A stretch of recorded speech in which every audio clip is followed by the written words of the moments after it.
ഇന്നത്തെ കാലത്ത് നമ്മൾ ഇടയ്ക്കിടയ്ക്ക് പറയാറുള്ള ഒരു കാര്യമാണ് ഈ ലോക ജീവിതം എന്ന് പറഞ്ഞാൽ ഭയങ്കര വിരസമായിട്ട് തോന്നുന്നു എന്നൊക്കെ. ഒന്നിനും ഒരു പുതുമയില്ല, എല്ലാം പഴയ പോലെ തോന്നുന്നു, അതുകൊണ്ട് തന്നെ ലൈഫ് അങ്ങ് എൻജോയ് ചെയ്യാൻ പറ്റുന്നില്ല എന്നൊക്കെ. എന്നാൽ ഇത് യാഥാർത്ഥ്യമല്ല. ഇതിന്റെ പിറകില് സയന്റിഫിക് ആയിട്ടുള്ള ഒരു റീസൺ ഉണ്ട്. നമ്മുടെ ബ്രെയിൻ എന്ന് പറയുന്നത് ഒരു എഫിഷ്യൻസി മെഷീൻ ആണ്. അതുകൊണ്ട് തന്നെ ഒരു വസ്തുവിനെയോ സാഹചര്യത്തിനോ ഒരു പേര് കൊടുത്ത് അതിന് വ്യാഖ്യാനവും കൊടുത്ത് കാറ്റഗറൈസ് ചെയ്തു കഴിഞ്ഞാൽ നമ്മുടെ ബ്രെയിൻ വീണ്ടും അതിനെ കാണാനും മനസ്സിലാക്കാനും ശ്രമിക്കില്ല. ചുരുക്കം പറഞ്ഞു കഴിഞ്ഞാൽ നമ്മളുടെ ചുറ്റുമുള്ള കാഴ്ചകളെ നമ്മൾ കാണുന്നുണ്ടോ എന്ന് ചോദിച്ചു കഴിഞ്ഞാൽ കാഴ്ചകളെ നമ്മൾ യഥാർത്ഥത്തിൽ കാണുന്നില്ല. ആ കാഴ്ചകളെ കുറിച്ചുള്ള അർത്ഥവും പഴയകാല ഓർമ്മകളും വ്യാഖ്യാനങ്ങളും മാത്രമാണ് നമുക്ക് അനുഭവിക്കാനായിട്ട് സാധിക്കുന്നത്.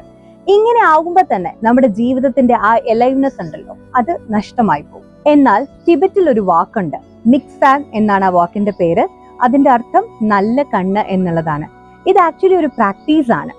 ഒരു കാര്യത്തെക്കുറിച്ചുള്ള നമ്മുടെ പഴയ അറിവുകളും പേരുകളും എല്ലാം മാറ്റി വെച്ചുകൊണ്ട് ആദ്യമായിട്ട് ആ കാര്യത്തെ കാണുന്നതായിട്ട് നമ്മൾ പ്രാക്ടീസ് ചെയ്യിപ്പിക്കുന്ന ഒരു കാഴ്ച ശൈലിയാണ് മിക്സാങ്. ഒന്നുകൂടി വിശദമായിട്ട് പറയുകയാണെങ്കിൽ, ഒരു കുഞ്ഞു കുട്ടി ആദ്യമായിട്ട് ഒരു ഇലയെ കാണുമ്പോൾ എങ്ങനെയായിരിക്കും അതിന് തോന്നുക?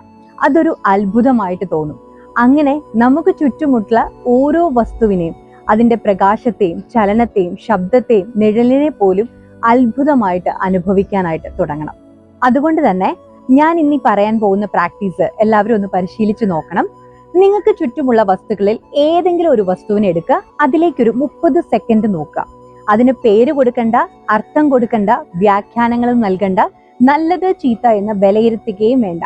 വെറുതെ നോക്കുക മാത്രം ചെയ്യുക. അപ്പോൾ നിങ്ങൾ ശ്രദ്ധിക്കും, നിങ്ങൾക്ക് ചുറ്റുമുള്ളൊരു ലോകം പ്രകാശിക്കുന്നത് പോലുള്ളൊരു മാജിക്.